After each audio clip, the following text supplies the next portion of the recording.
decorated and lots of great stuff. You recorded? Oh, I like you. We're live. We're live. Oh, we're live. Yeah. Well, we could try that actually. I think that would be a good one. Wants to do birds nests. 480 birds. Well, they're a big piece of 480. Yeah, I'm sure we got it, yeah. Okay, so we are back live, from an inadvertent break. So Natural Resources and Energy, and we are, I think we're wrapping up the conversation on, potential amendment to, H 23, the budget. Any other questions or comments? Well, there was a question I asked Ellen. Yeah, Everyone forgot. We were talking about. whether there was any kind of penalty or anything for not enforcing in Yeah. 26. Oh, so the my question was, I know. So are we, when do we have, I mean, if we decide to, Vermont decides to comply, does that, when do we have to comply by a date in 25 or a date in 26, or when the 26 model start coming in, or how does that work? So, and so part of what I was going to answer is that the Clean Cars 2 dovetailed with Clean Cars 1. And so, even though this is a new program, it's a transition from the old program, and so it is a continuation and sort of ramp up of the system that was in place. California adopted their rule. Any other state at any other time can then decide to join their rule. So, when Vermont adopted their rule, it was later in time than Massachusetts did. So states have the option, and states currently are considering joining it. So California has structured it so that there are different requirements each year. And so I think that states join when they are adopting the rule so that they can join the program that year. But once the state has joined, it is fully within that state's control and enforcement. And so the rules from that point forward do match California's, but they're within Vermont's enforcement discretion.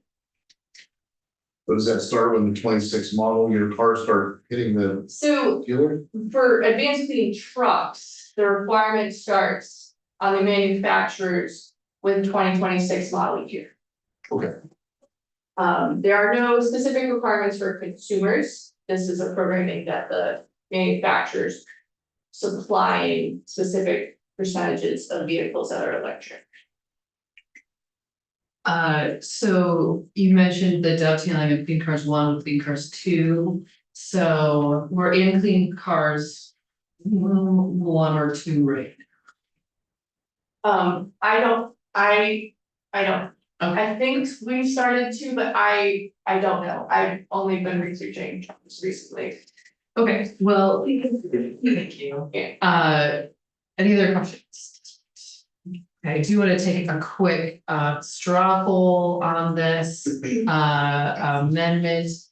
So yes, I just want to say that I'm very skeptical to this legislatively. I think the governor has the inherent ability to slow walk this or make targeted changes. Like I've had one local business raise a very specific issue about boom trucks. And About what?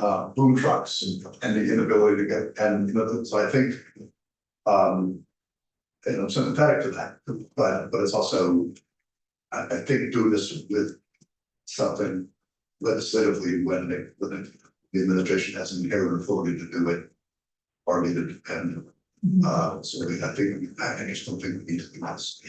I would also make the case for something like boom trucks, you could have a more surgical way to do that, accommodation rather than July 2 years, yes. I'm hearing more from dealers like General Motors Corporation. They're being mandated that they're gonna get for inventory. Because, and that's gonna kill their small truck business. Like they're saying, if you don't, you're gonna take this many electric trucks, and if you don't take them, you're not gonna get the gas and diesel versions. And you're not happy, so.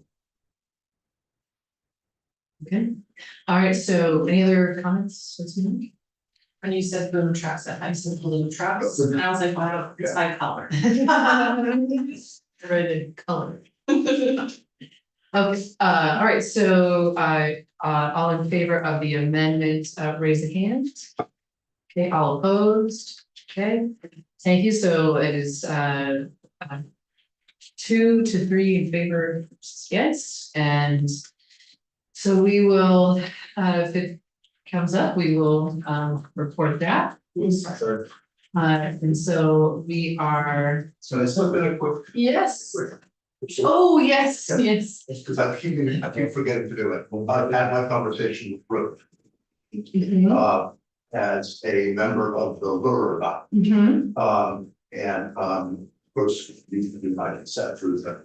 But a Vermont lawyer with a ton of experience.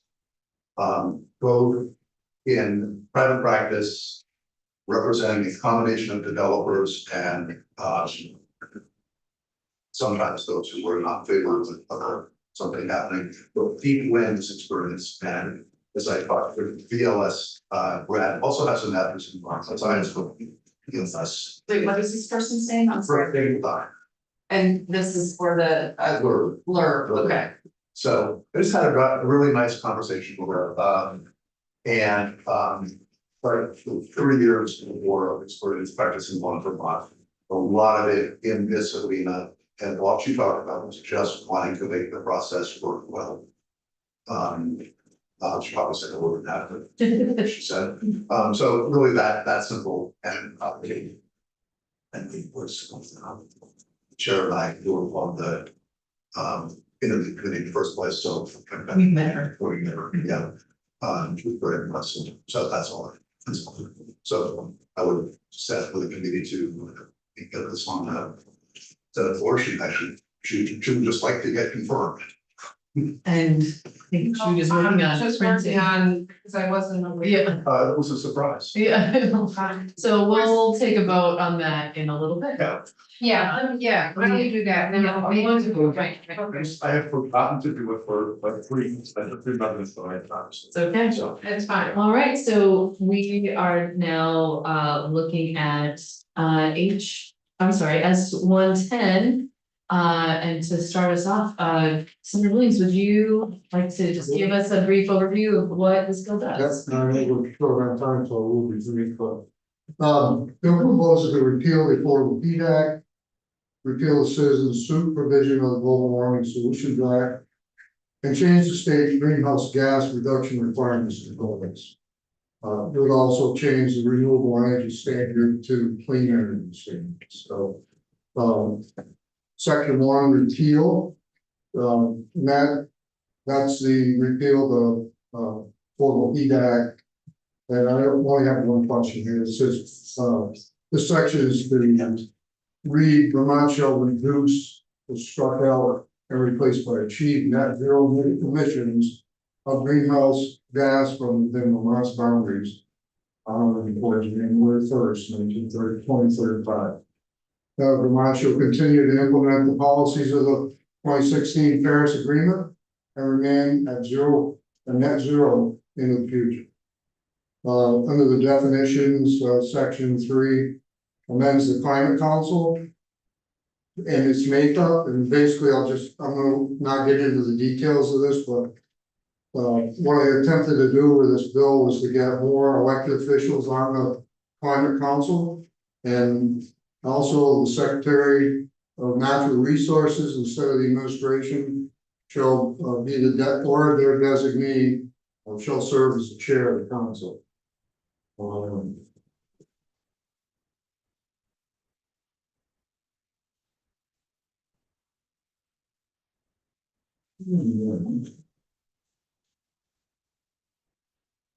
So we're gonna continue to build resilience to enable communities to adapt to anticipated climate change. Adopt a clean climate action plan. On before December 16, 2026. Second, Secretary of A&R in collaboration with Department of Public Service and other relevant agencies shall deliver a companion implementation strategy and aggressively achievable timeline for achieving net zero emissions across all sectors by 2035. The companion implementation strategy shall include long-term funding mechanisms that prioritize existing resources. On before July 1st, every 5 years thereafter, the council shall update the plan.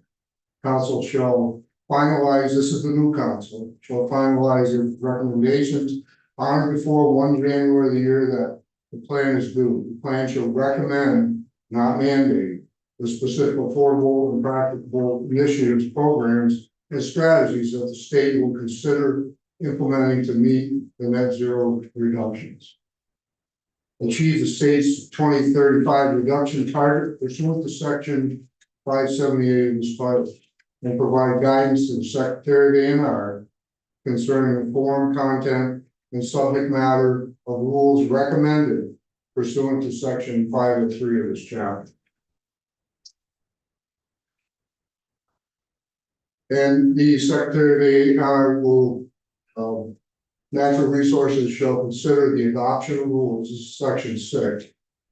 3 VSA chapter 25, which are in the discretion of the Secretary, effective, affordable, and practical, and designated to achieve net zero reduction on before. So while this doesn't change anything, and I'm gonna stop there and I'm gonna let Alan take the, unless you have no questions. So it's going to give the Agency of Natural Resources Secretary a lot more authority. It's going to change the mandates to goals. And we already know, where we sit with the before we do that. Yes. Is this companion bill to the one that's in, there's one that's in the House, right? This Yeah. is essentially like the governor's proposal. Correct. It was a matter of, it was my bill, but it's, and poor Ellen had to wait for me to drag all this stuff out to prepare the bill because I was waiting on the administration and the Secretary of A&R to give me input into it, so. Got it. Okay. There are differences, but There are differences between the House version. Okay. So relatively high level, you tell us about. sure, I mean, I think Senator Williams hit most of it, so repealing the private right of action for the Global Warming Solutions Act. And then, changing the Global Warming Solutions Act to a, getting rid of all of the deadlines except for one, which is, having the state be net zero by 2035. So there is a definition for net zero, which is the total amount of greenhouse gases released into the atmosphere after accounting for the amount of greenhouse gases that are naturally absorbed or sequestered, is at less than zero across all sectors. That's on page 3 if you're looking, but so it's attempting to count sequestered carbon and to get to net zero by 2035. So presumably that means there's an assumption that there's a lot of sequestered carbon and that we won't need to do much work because that's not that far away. It then does change the Climate Council to an advisory body that will not be working on the climate action plan itself. They'll be making recommendations to the Secretary of Natural Resources. It does change the makeup of the Climate Council, reducing the membership from 23 members to 19 members. And then switching who appoints, currently the Climate Council, 15 members are appointed by the General Assembly, 8 by the House, 7 by the Senate, and 8 by the Governor. That switches this to 10 from the Governor and 9 from the General Assembly. Who is specifically excluded? Who is erased? Sure, so the member with expertise and professional experience in design and implementation of programs to reduce greenhouse gases. Sorry, so the expert in reducing greenhouse gases. Yes. Okay, and who's that appointed? Currently that is appointed by the Speaker of the House. Okay, And then also the member with expertise in design and implementations to increase resilience and respond to natural disasters. so the expert in responding to natural disasters. Yeah, and that's a member currently appointed by the Senate. Okay.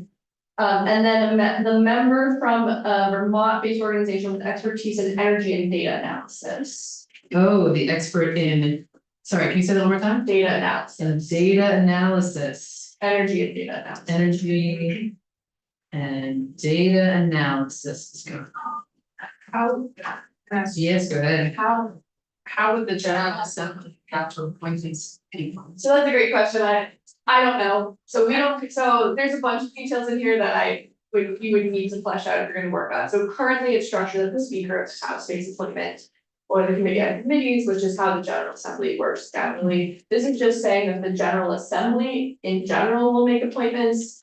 I don't know how you do that. Okay. Generally, you have to give power to a specific person in order to do that, so I don't know if that would require like a vote of all 100 members or how that would play out.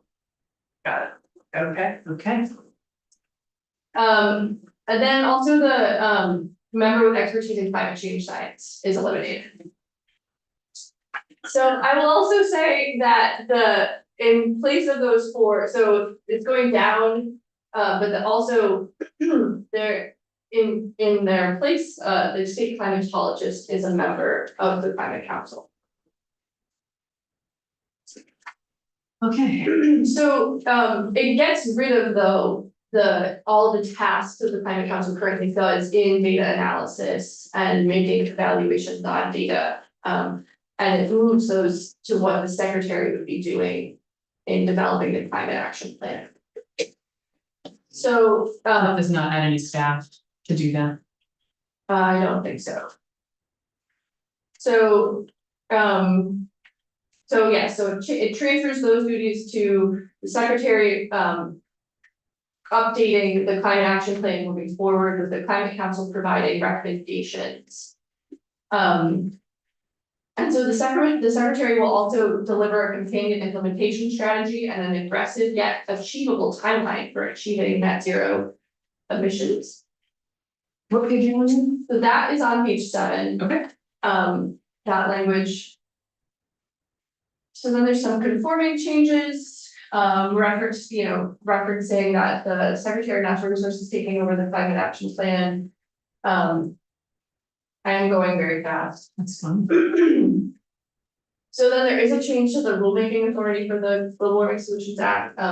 It does say that the Secretary of Natural Resources shall consider and adopt rules which are in the Secretary's discretion, cost effective, affordable, practical, and designed to achieve the net zero greenhouse gas emission reductions pursuant to this title. This is section 6 on page 14, and they shall consider whether the rules are consistent with so they change this version changed out many of the verbs to consider. It's a little ambiguous to me, but I think that is sort of to make it less strict. And then it does get rid of some of the deadlines for adopting additional rules. So the Secretary shall consider and adopt rules that are in their discretion, cost effective, affordable, practical, and designed to meet the net 3035 greenhouse gas reductions.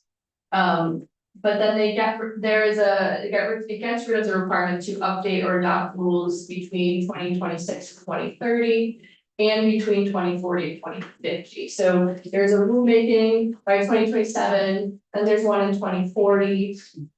And then it gets rid of the rest of the rulemaking provisions. So then, starting with section 7, it changes the renewable energy standard. It renames it to the clean energy standard. So it does this by adding the word clean throughout the whole chapter. So I can skip over sort of most of this, but it defines clean energy, which is on page 22. So clean energy is both renewable energy as defined in this chapter, as well as electricity produced using a technology that does not emit greenhouse gases as a byproduct of energy generation. I believe that is nuclear. I don't know if anything else would qualify as that, something that is not renewable but is clean. And so I think it's basically nuclear. Also on page 22, it adds this definition of tradable zero emission credits, or TECs, PECs. Means all of the environmental attributes associated with a single unit of energy generated by a clean energy source. So utilities will have the ability to use RECs and ZECs to meet their requirements. I don't know precisely how those things work with each other. And so I think it does direct later the PUC to adopt a system for the ZECs. And so there are a few states that are using ZECs because there are states that have nuclear as part of their renewable program, but that would be a new system for us. And so the big change here though is what the tier 1 requirements would be under this program. So on page 26 and into page 27. As you will recall, tier 1 of what we currently have as the renewable energy standard is the total renewable energy in the portfolio, which was starting with 63% of a utility's load beginning this year, increasing to 100% on and after January 1, 2030 or 2035, depending on the utility. This changes that so that it's 63% beginning in 2025, increasing 7.4% each year until reaching 100% of clean and renewable energy by 2035. And so on page 27, it says that the amount of total renewable energy required shall be 55% of each utility's load. Each utility's annual electricity purchases, which is different than load, increasing by an additional 4% each year thereafter until reaching 75% January 1, 2032. So currently they're at 63% already, so this would be requiring less renewable energy than they are now. And then ending up at 75% renewable energy required in 2032. And so that's different in 2030. So presumably that means that the other 25% has to come from clean energy. That's a lot of nuclear, really fast. This is setting the baseline though, so potentially the utilities that are already 100% renewable will just have to can exceed the 75%, and they won't need to repair. It's in a specific percentage requirement for clean, sort of just in the indirect requirement. I'm sure, I'm back to page 22. And maybe I heard you wrong, but I'm looking at line 4, clean energy. Means both renewable energy as defined in this section, as well as electricity produced using technology that does not emit greenhouse gases as a byproduct. Is that what we're saying has to be nuclear? I'm saying nuclear would fit under this definition. Okay, but there's wind, there's solar, there's, right? It's inclusive. So I was saying currently our definition of renewable energy includes all other things, the things that, so clean doesn't emit carbon. So Okay, yeah. things that don't emit carbon are largely renewable. The only exception I'm aware of a lack of carbon, not renewable, is nuclear. So you're not saying that's the only thing. Right. Right. So you're And saying- it's a clean and renewable energy standard, so yes, all those things that are currently defined as renewable fit there. I think one of the only things, To if you clean as well, solar and. solar and wind, yes. Okay. So I actually don't know about biomass or waste energy, which we have a little bit of Right. which do. Yeah. So, I think because throughout it says renewable and clean, that the renewable bucket still stays there. But thinking about what are the clean sources that are not already covered by renewable, I think it should be good. And so, yes, throughout it says, and so, yes, we're going fast because I'm already like. Yeah, no, Okay, I just wanna make sure. Yeah. So throughout the rest of the chapter, it pretty much always says clean and renewable energy plants, and so. I think that means we're counting all the things that are currently renewable and then all the things that would fall into clean. So on that Venn diagram, that's what I think we're moving to. We're almost done. I think so, I mean, I think. Some of the details on how the clean. There's some additional language in the clean energy standard about avoiding transmission under tier 2. Or avoiding transmission constraints. And so there's language there.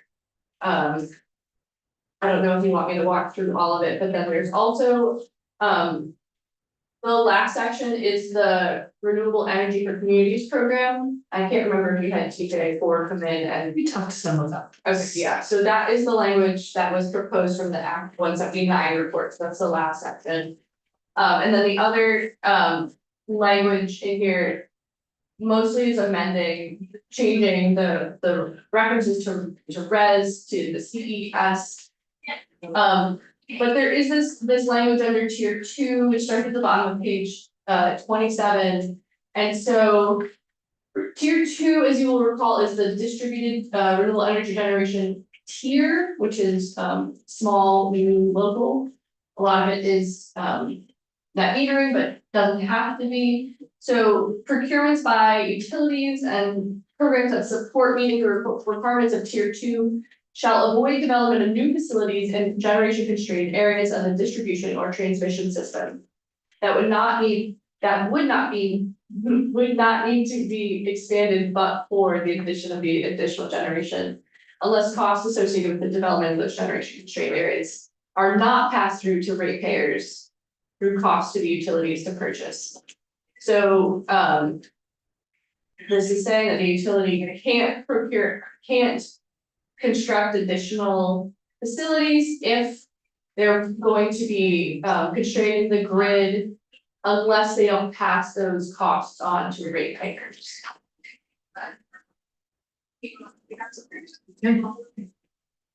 Thank you. It's good to know what is in here. Yeah, for sure. If you're talking this. Oh, I'm fine, but yeah, Yes. a whole bunch of other witnesses. Well, I would Yeah. love to get a foundation in accessory on farm businesses. From so many different topics to. We are. My brain is too tired. Well, Get ready for this one, super complicated. I wonder actually, maybe before we do that, if just because we have heard from Muchwood Radio about the Rutland Fair, and if we could switch really briefly, Oh, sure. the comments from, Kevin about the Rutland Fair, since we have that already in our brains from today. Sure. Or at least, yes, Is it just the Rutland Fair? I thought that was, as a part, one piece, it's one piece, I don't know if you have thoughts on the pesticide part. I have no comment. Okay. No, I mean, there are other fairs and it was. Oh, that's true, it doesn't apply It's not just to the Rutland Thank Fair. you, that's, Yeah. thank you for catching that. Yeah, so if you would join us at the table real briefly, if any comments you have for us about that provision in the ag miscellaneous. Good morning, Danielle Campbell, Commissioner DEC, thanks. So I was able to have a nice visit to the Vermont State Fair down in Rutland with Senator Williams on Friday of last week, and got a good opportunity to see, what that site looks like and some of the challenges that particular fair faces that may be a little bit different than some of the others. The amendment before you does not exempt the ag fairs from complying with the 3 acre general permit requirements or building what they can. The amendment in front of you does exempt the fairs from paying impact fees or conducting offset projects if they're unable to meet the treatment standards that are outlined by the permit. So it's still early days with the Rutland Fair, but there are definitely some constraints that I observed down there that our stormwater team observed down there. With the topography, with the layout of the site, with a couple other factors that are outside of their control. It does not mean there's nothing that can be done. And we absolutely encourage them to continue to use the public funding that's available, to continue to do the design work and advance that. That said, if they're unable to meet the full treatment standard, they would be paying in an impact fee, which would be much less than what would be needed cost-wise to meet the unmet phosphorus need somewhere else in a watershed where a lot of the 3 acre stormwater is already spoken for by either the city of Rutland or by other owners. And so DEC's perspective is that if the General Assembly would like to waive the impact fees or the offset requirements for the fairs, I don't think it's going to do much damage to the program. We're comfortable with it. The other fairs that are subject to the permit do have a little bit more space to work with. They're a little bit more advanced in the engineering. So yeah, I understand there's a dialogue about exempting the fairs entirely, and the department would be uncomfortable with that for reasons we've talked about. I think that is all I wanted to know. Yes, Oh, sorry. No, yeah.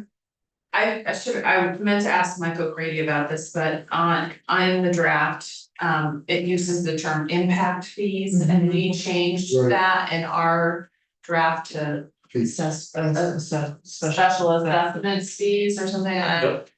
Should this, if this goes forward, should this be changed also to that language? That's a really good question. Precise eye there.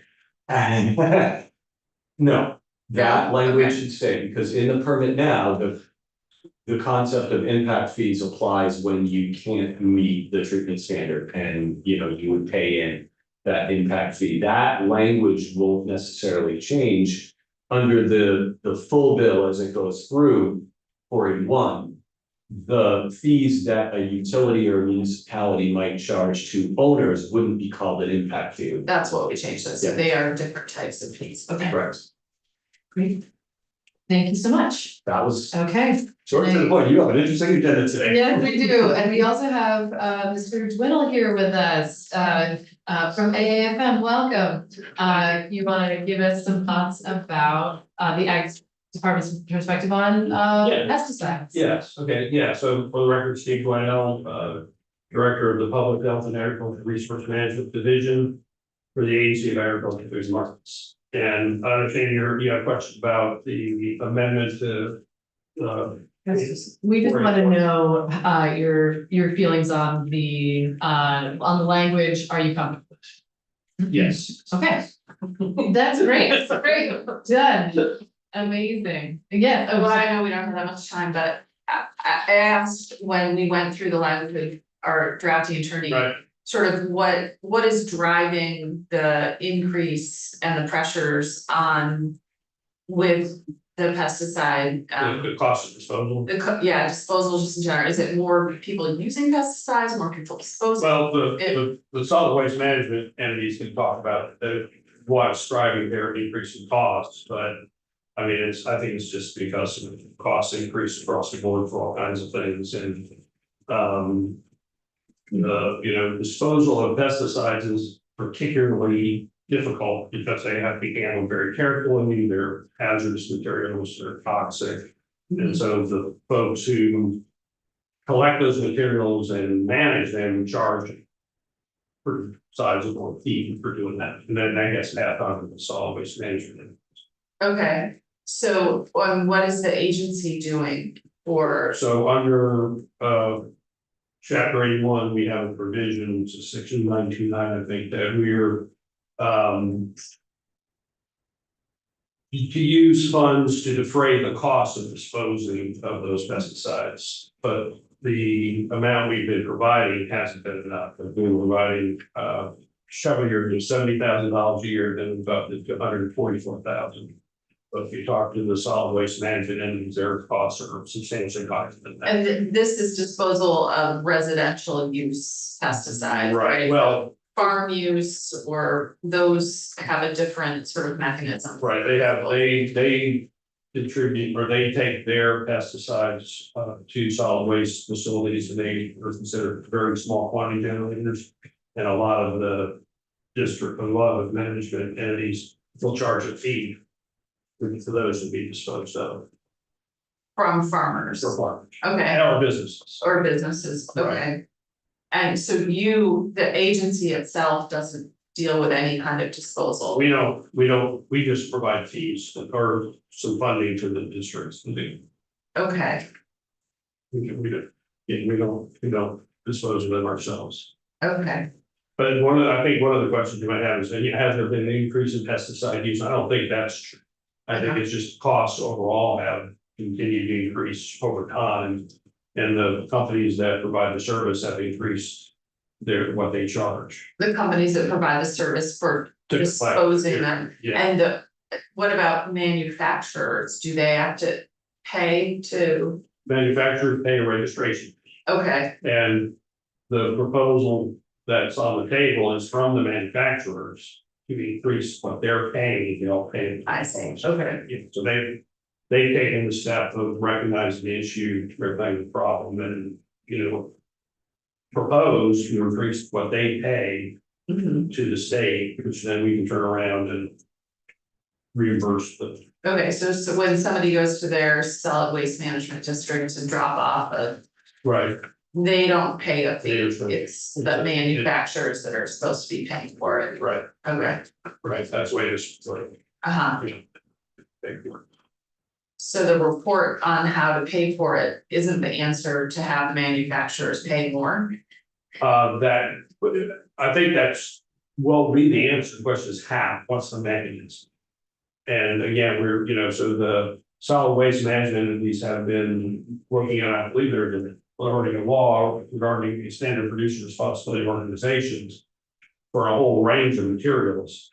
And the idea was to include pesticides in that, but the reality is there is no extended producer responsibility organization for pesticides at this point. Now, there doesn't exist. Yeah, There are organizations that for paints and batteries and stuff like that, but there's nothing for pesticides. uh-huh, So that leaves the solid waste of holding the bag. Because there's nothing, like having no alternative. okay, So this is a way to give them that alternative. So they don't have to, they take it out of their town budgets. yeah, Pay for this. okay, all right, thank you for that background. Yeah. Go ahead. So our, a lot of times.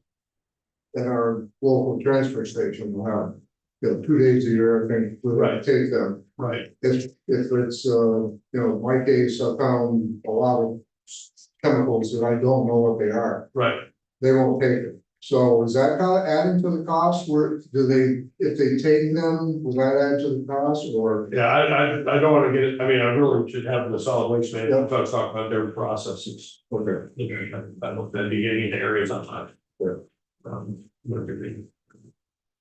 Great, great. Thank you so much. Thank you. Great. Okay. Okay, so there's one remaining part of the miscellaneous ag bill that pertains to our jurisdiction, which is about accessory on farm businesses. So I realize so do you have a hard stop at some time? 11:30. At 11:30. Okay, so we do have another witness scheduled for 11. I figure at this point, we'll get through what we can get through, and if we need to have you back, we'll have you back. Okay, does that sound okay? So thank you, everybody, for your very, okay. Sure, well, and so, and I'll start talking about taking care of our businesses generally. I don't know that the as currently has a proposal. So I have sent them multiple proposed options and I don't know that they've decided on one. And so that's why I will talk you through it, high level, and then I sent the language I sent them, but I don't actually know if it's gonna be in their bill when I get to you. So, but perhaps you know more than I do, so. Accessory on farm business is a concept that was created as part of municipal zoning regulations in 2018. Under zoning and Act 250, which are two separate land use regulations. Farming is exempt from regulation. However, farms have begun to diversify and so in 2018, there was an effort to make sure that towns couldn't use zoning to restrict certain business activities that farms were doing that would have been considered commercial activity as opposed to farming activity. So this concept was created called accessory on-farm business, and it has a very specific definition. But if a farm creates a business that falls within that definition, the municipality zoning cannot prohibit the business on the farm. The municipality retains the ability to do site plan review, which is very basic signage, lighting, parking requirements. But they can't do full zoning review on the business. Act 250 did not have that concept as part of it until last year. And so under Act 250, farming is exempt and does not need a permit. But commercial activity that you construct things for may need an Act 250 permit. And so these are two different systems that have different standards. The municipal zoning and the Act 250. Yes. Yes. And so, but last year in Act 181, 10 VSA 6081 T was added to have a partial exemption from Act 250 for accessory on farm businesses. It currently exempts from needing an Act 250 permit, the storage and sale of qualifying products, so products grown or raised on the farm. From needing an Act 250 permit. And largely those things were already exempt from Act 250 because Act 250's definition of farming includes the sale and storage of products, which often takes the form of a farm stand. But then there's as you know, selling in a farm stand located on the farm has traditionally been recognized by Act 250 as not needing a permit. But the more value added products are being added, so the more the farm does different preparation and processing of a product, that becomes more of a commercial enterprise than farming enterprise. Additionally, farms have interest in having other things in their farm stands or stores that were not products grown on their own farm. So the definition was expanded and the exemption under Act 250 last year said there's an exemption from Act 250 if it's for preparation and processing of the products, as long as 50% of the annual sales come from products that were grown on that farm. But then there's this last section that says there is no Act 250 exemption for events on the farm or farm stays. And so that is another type of accessory on farm business that is really not akin to what farming has been. And so that's what the law currently says. The Senate Agriculture Committee has heard testimony from one farm that recently heard that they need to get an Act 250 permit. And so they were looking for language to address that situation. So they had a proposed language from an advocate. I took that language and because it was slightly unclear to me how to incorporate that language into the statute. So I provided 3 options. I think the option they're considering and the one I think is sort of narrow to the situation is on the last page if you have the handout with my name on it. So on page 4.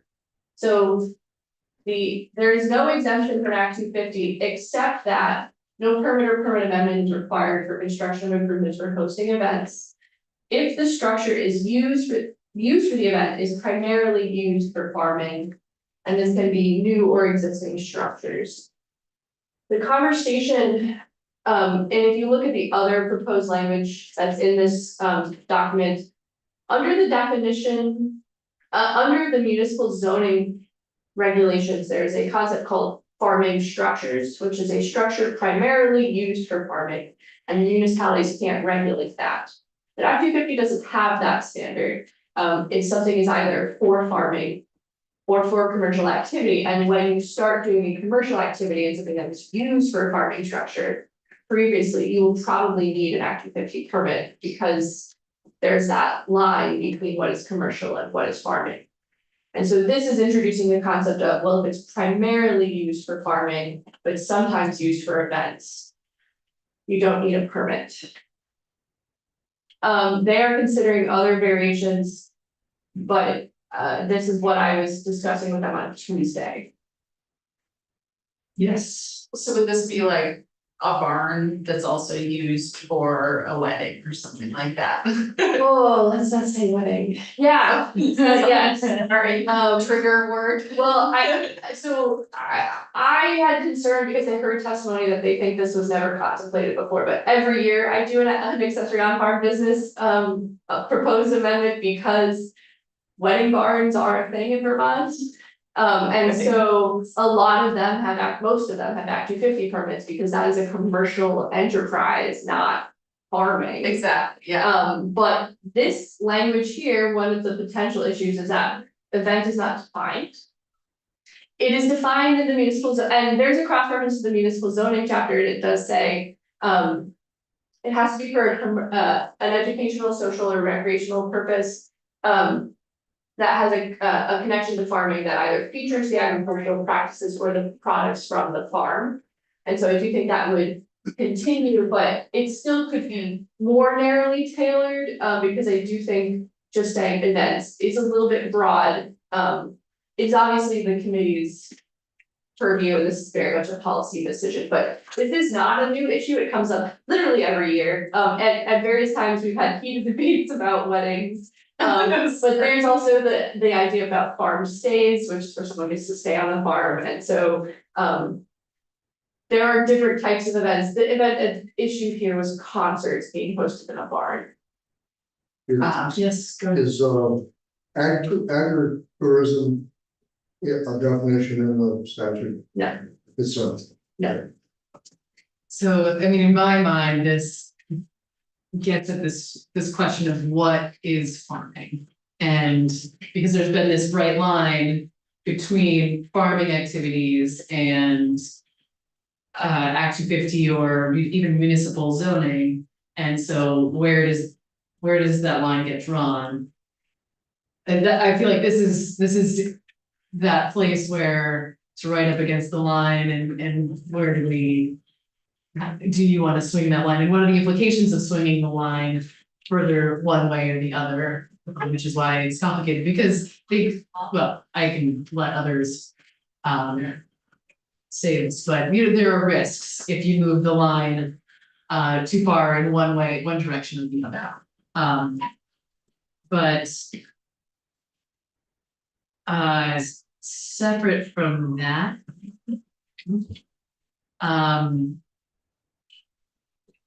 thank you for bringing this to us. I did have one other question for you, which is about the use of the word primarily.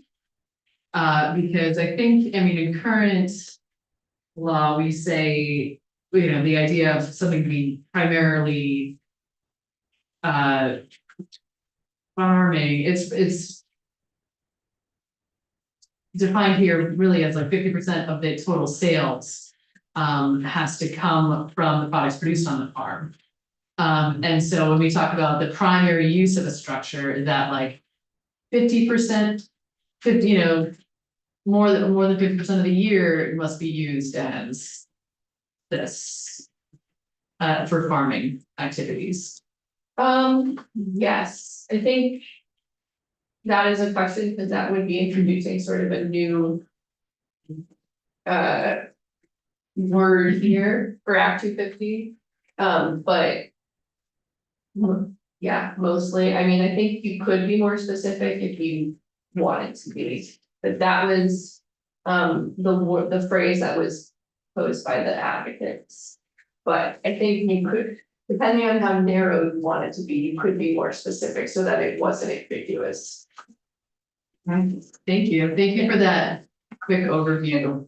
Really appreciate it. Is this still going to actually officially come to us, or are we just doing drives? That's a good question. I am anticipating that we're gonna get possession, but it's not necessarily 100% that is what's happening.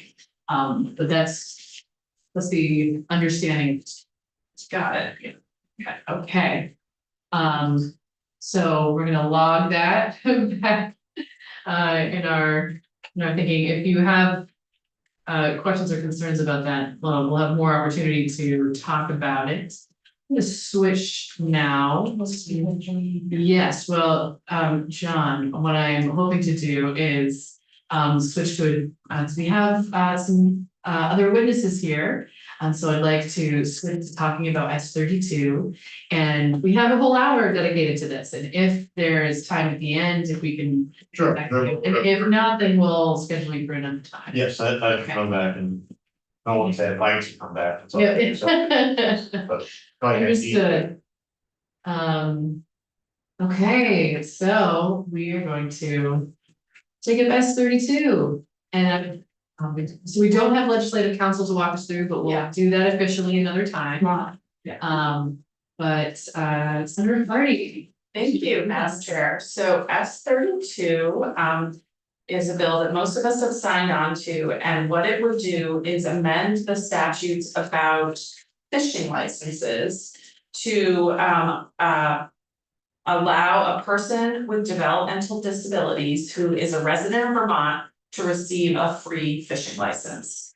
It's pretty simple. It's based on, you can see it on page 3. This is inspired by my constituent who's gonna come and talk to you next, Raymond Bapp. And he's been lobbying me for a number of years. 7 years, he's been talking about it all my entire time in the legislature. He's written me letters, he's stopped by my house to chat, he lives down the street from me. He's also talked to Representative Sheldon and former Senator Bray about this. And so when I got on this committee, this was literally the first thing I talked to the chair about and said, can we do this bill to allow for free fishing licenses for people with developmental disabilities. I talked to the commissioner a couple times about it. Can't speak for them, but I believe that they are supportive, that department. And I'm just really excited to be able to give Raymond a chance to talk to us today and to explain his story about why he wants to be able to have access to a free fishing license. And I think it would be a great opportunity to expand the, fun and recreation and opportunity to fish to more Vermonters. So. Yeah, thank you. Yeah, for sure. All right, thank you for that. Any questions for Senator Hardy before we go to Mr. Ball? Okay, super. Mr. Bath, would you like to join us at the table here? Yes, I will. Okay, welcome. Would it be okay if I took a picture? Oh, absolutely. Yes. Hey, welcome. Hi. Hi. So what would you like to tell us about this bill? Well, about this bill, is for disabled people that we don't make too much money. And plus, we need special license for every disability people that is kind of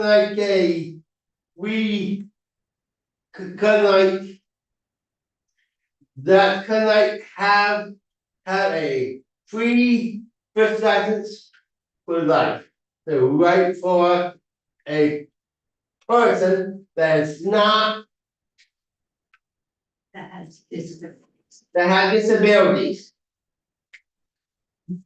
So because why I need free fish license for. We don't make too much money. And we have the necessary people that have a legal time to go fishing. And then have the time of their life in a pipe smoke. One of Raymond's favorite things to do is set up his whole. Fills the back of the car, his fishing equipment. But anyways, he sets up his chair, he's got his pole, and Ray smokes a pipe, so that's what he loves to do, and he'll spend hours. Hours there. And there's several of his friends and, people that he knows with similar disabilities, and they all love to fish, but it is a hardship for them to purchase the license.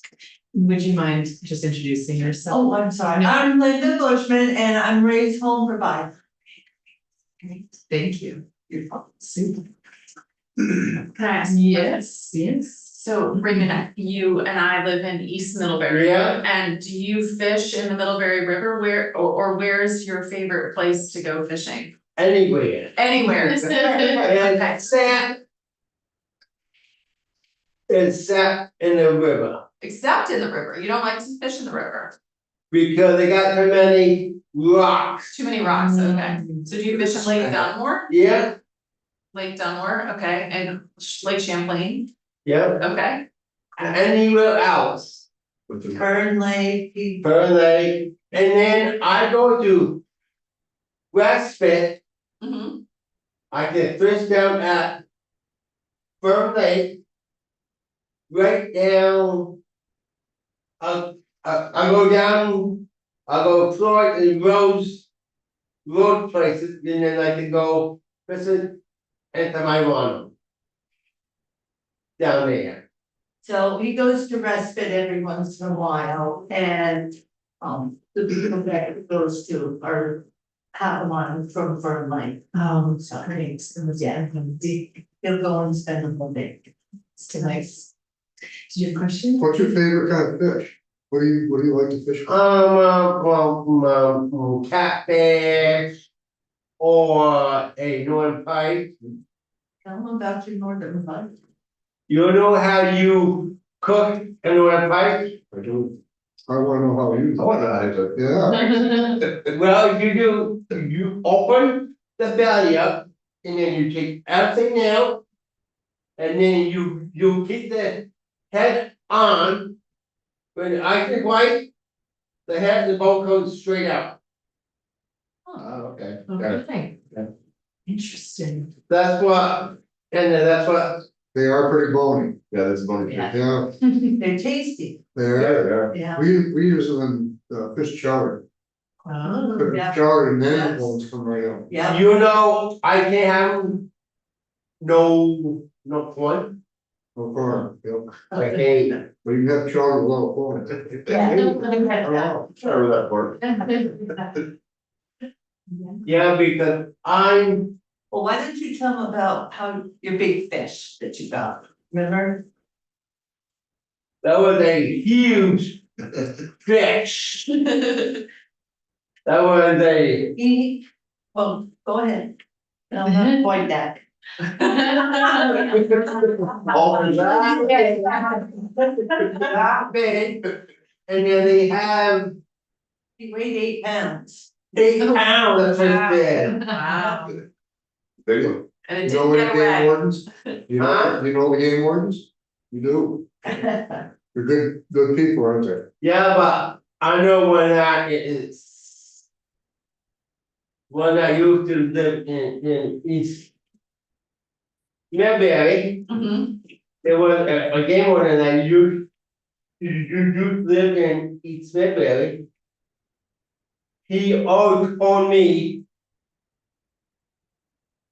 You could keep the big fish. A big one, a big, huge fishes. I do a lot of fishing. I make walking sticks, everything.